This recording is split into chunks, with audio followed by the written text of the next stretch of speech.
it was very hard work and very unsociable hours. But what I always really enjoyed was meeting different people. And I don't think if I had a different profession that I would have done the range of interesting and exciting things that I did get to do as a journalist. And they varied from day to day. So one day I was flying aerobatics in a biplane, the next day I was going to a terrible tragedy where somebody had been killed in an accident. So it would vary greatly on a day-to-day basis. Well, in my case, I didn't become a journalist straight away when I left school. I wasn't exactly sure what I wanted to do. I had an interest in science, so I worked in some factories, I had some real dead-end jobs, and then I worked in a hospital laboratory.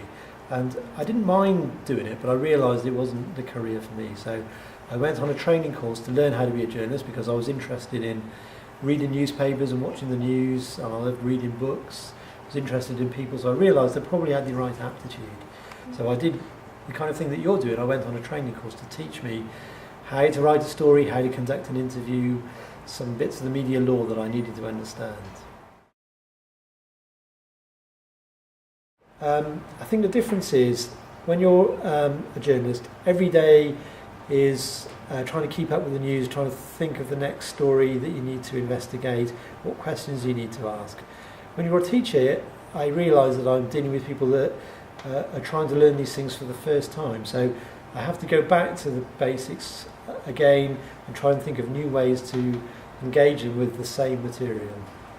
Just now you say, maybe the young people prefer to become a journalist, but when we grow old, maybe sometimes we will Yes, change. lots of people are Can you able... give me some suggestion? Well, lots of people are able to be journalists right up until they're old. In my particular case, I felt that it took out so much of my energy and so much of my time that I didn't want to make that sacrifice anymore. So teaching is busy, teaching is a lot of work, but it's not as random as being a journalist. You never quite know what you're going to be going to. One way to deal with it, if you want to grow old as a journalist, is to move into slightly different jobs. So move into the training department, for example, or an editorial strategy type job, or to work part-time, or to go back to a weekly newspaper where the deadlines aren't so fierce. So you go perhaps to the places that you trained on.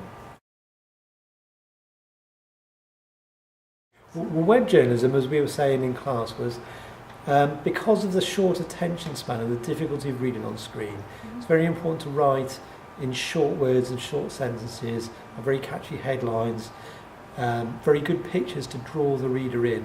It's very important on the web to grab their attention.